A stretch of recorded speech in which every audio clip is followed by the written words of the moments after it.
അണ്ണാ എനിക്കൊരു 10 രൂപ ഉണ്ടായിരുന്നു. 10 രൂപ? നിനക്ക് എന്തിനാ 10 രൂപ? ഒന്നും കഴിച്ചില്ല അണ്ണാ. എന്താ നിന്റെ വീട്ടിൽ കഴിക്കാന്നില്ലായിരുന്നു? സത്യം പറയടാ, നിനക്ക് വീഡിയോ അടിക്കല്ലേ? അയ്യോ അല്ലണ്ണ, എന്റെ അടുത്ത് ആർക്കും സ്നേഹമില്ലണ്ണ, അതുകൊണ്ട് ഞാൻ വീട്ടിൽ നിന്ന് ഇറങ്ങി വന്നു. വീട്ടിൽ നിന്ന് ഇറങ്ങി വന്നാ എന്തോ ഉടായ്പുണ്ടല്ലേ? എന്റെ അച്ഛനെന്തോടാ ജോലി? അണ്ണാ അച്ഛന് റേഷൻ കടയിലാണ് ജോലി. വീട്ടിലെന്തോ പ്രശ്നം? നീ എന്തിനാ ഇറങ്ങി വന്നാ? അതല്ലാണ്ട് ഞാൻ നേരത്തെ പറഞ്ഞ എന്നെ അറിഞ്ഞ ഇഷ്ടമല്ലൊന്നും. നിനക്ക് ഫോണുണ്ടോടാ കൊച്ചെടുക്ക? അമ്മയുടെ ഫോൺ എടുത്തോണ്ടെങ്കിൽ വന്നണ്ണ. ഇതിലാകുമ്പോ ഗൂഗിൾ പേ ഉണ്ട്. അല്ല ഗൂഗിൾ പേ ഉണ്ടായിട്ട് ഞങ്ങളുടെ എന്തിനാ 10 രൂപ വെച്ച്? ഗൂഗിൾ പേ ഉണ്ടണ്ണ, പാസ്വേഡ് അറിഞ്ഞൂടാ. എടാ നീ തൊട്ടേനും പിടിച്ചതിനും ഒക്കെ വീട് വിട്ട് ഇറങ്ങിയാ നിന്റെ വീട്ടുകാർ വിഷമിക്കത്തില്ലേ? കുറച്ച് വിഷമിക്കണ്ട, മനപ്പൂർവ്വം ഇറങ്ങിയാ ഞാൻ അതിനു വേണ്ടി. എന്റെ വീട്ടിലെ നമ്പർ പറഞ്ഞോളാ. 80.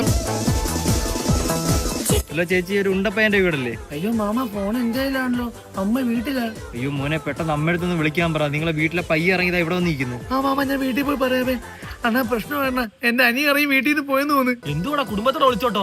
എന്റെ വീട്ടിൽ ഞാൻ വിളിച്ച് പറയണേ, നിന്റെ അമ്മ ഇപ്പൊ വിളിക്കാൻ. അയ്യോ വീട്ടിൽ വിളിച്ച് പറഞ്ഞ? അയ്യോ അനിയനും വീട്ടിലില്ല, ഞാനും ഇല്ല, ഞാൻ വിളിക്കട്ടെ. എടാ കുടുംബത്തോടെ വിളിച്ചോളൂടാ. ആരോ അനിയൻ പോയെന്നും പറഞ്ഞ് വിളിച്ചു പറഞ്ഞു. അവന്റെ വീട്ടിൽ നിന്ന് വിളിക്കും. ഹലോ ചേച്ചി.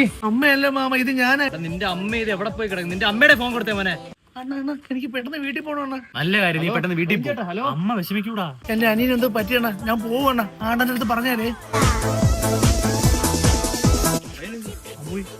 പറഞ്ഞു വിട്ടോ. ഹലോ, നമ്മളെ മിസ് ആയിട്ടാ ഞങ്ങള് പയ്യൻ. അയ്യോ ഞാൻ വീട്ടിൽ എന്താ പറയാ മാമ? എടാ നീ കുറെ നേരം നിന്റെ അമ്മയുടെ ഫോൺ കൊടുത്താ. ഞാൻ പെട്ടെന്ന് വീട്ടിൽ പോവാമ. അണ്ണാ അണ്ണാ, എന്നെ വീട് വരെ നോക്കണ്ണ. പിന്നെ വിളിക്കട്ടെ.